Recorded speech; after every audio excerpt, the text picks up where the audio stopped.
बिस्मिल्लाहिर्रहमानिर्रहीम। अस्सलाम वालेकुम। मुझे कहते हैं वकार खानज़ादा और आप देख रहे हैं वकार Khanzada official YouTube channel.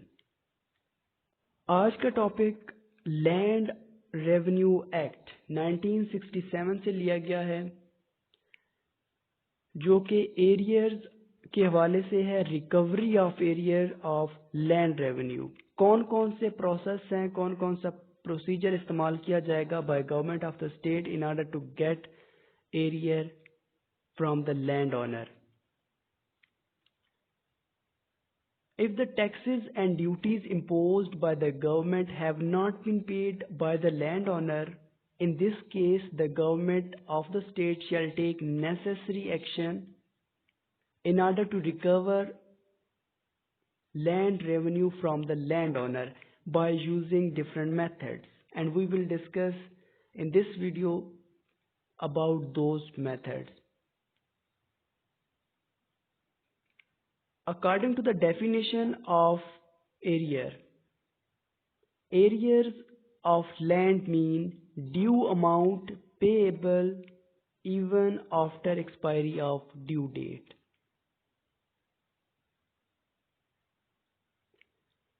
Procedure of recovery of land revenue. Following are different methods to recover the arrear of landowner. First one is by notice. सबसे पहला मेथड नोटिस के जरिए से डिमांड की जाएगी अनपेड टैक्स की by the revenue officer of that area. Second one is by arrest. अगर notice serve होने के बाद विद इन 30 डेज तक कोई जवाब नहीं दिया जाता बाय द लैंड ओनर, तो फिर उस लैंड ओनर को अरेस्ट किया जाएगा और अरेस्ट के लिए वारंट रेवेन्यू ऑफिसर इशू करेगा। But land owner will not be kept in custody more than 10 days. 10 days के अंदर अंदर उसको जेल में रखा जा सकता है, रेवेन्यू कोर्ट में लाया जाएगा, उसके बाद पूरा केस फाइल होगा। But he must appear before court with in 10 days. Next one is by selling movable property. Revenue officer is entitled to sell the movable property such as crops, cattle, machinery of landowner, etc. after the expiry of due date. Arrear को recover करने के लिए ये तीसरा method है जो कि use किया जा सकता है by the revenue officer. Revenue officer उस लैंड ओनर की मूवेबल प्रॉपर्टी को सेल कर सकता है। मूवेबल प्रॉपर्टी में कौन कौन सी चीजें आती हैं? सबसे पहले क्रॉप्स मीन अगर कोई फसल है, अगर किसी फसल की कोई पैदावार है तो उसको बेचा जा सकता है। मशीनरी, कैटल, ये तमाम की तमाम चीजें मूवेबल थिंग्स हैं और मूवेबल प्रॉपर्टी में आती हैं। Then by selling immovable property, अगर मूवेबल प्रॉपर्टी सेल करने के बावजूद ड्यू अमाउंट रिकवर नहीं हुई, तमाम की तमाम अमाउंट, तो फिर उसकी इमूवेबल प्रॉपर्टी मतलब उसकी लैंड को सेल किया जाएगा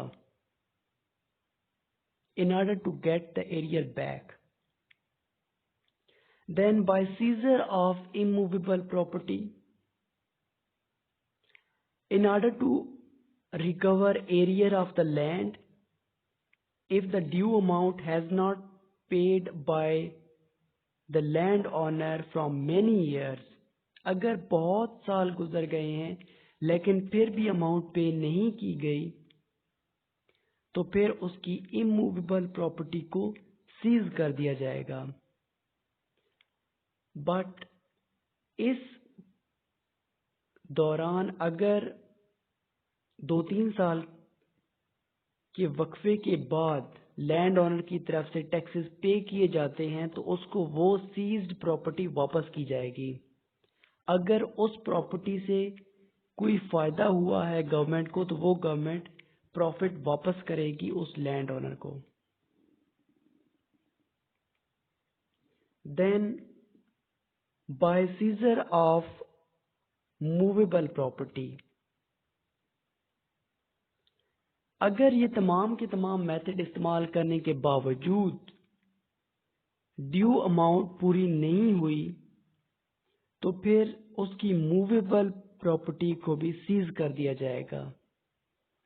और सेम इमूवेबल प्रॉपर्टी की तरह कि अगर 2-3 साल का वक्फा आ गया है दरमियान में और 2-3 साल के बाद टैक्सेस पे किए जाते हैं, एरियर पे किए जाते हैं बाय द लैंड ओनर, तो उसकी प्रॉपर्टी को सीज से हटाया जाएगा, उसकी प्रॉपर्टी वापस उसके हवाले की जाएगी और जो प्रॉफिट गवर्नमेंट को उस प्रॉपर्टी से मिला है वो प्रॉफिट भी वापस किया जाएगा।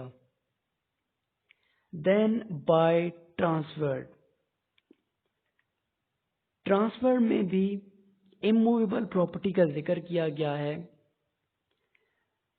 कि अगर अमाउंट पे नहीं की जाती, टैक्सेस पे नहीं किए जाते बाय द लैंड ओनर तो उसकी इमूवेबल प्रॉपर्टी को ट्रांसफर किया जाएगा from private to public, mean from that land owner to the possession to the ownership of the government. Government के पास वो प्रॉपर्टी चली जाएगी और अमाउंट पे होने के बाद उस प्रॉपर्टी को वापस ट्रांसफर किया जाएगा लैंड ओनर की टाइटलशिप में।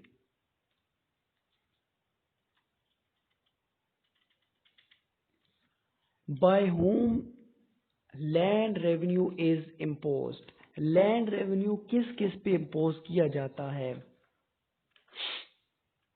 लैंड रेवेन्यू इम्पोज किया जाएगा 2 पर्सन्स पर। First one is the person who is entitled for the ownership of any land, and second one is the person who have possession of a piece of land। 2 persons हैं, अगर किसी की ownership में कोई property है तब भी उस प्रॉपर्टी का जितना भी टैक्स है वो पे करना होगा, और अगर ओनरशिप नहीं है सिर्फ मलकियत है, पोजेशन है, तब भी उसको टैक्सेस पे करने पड़ते हैं according to the rules and regulation of land revenue act 1967। Thank you so much.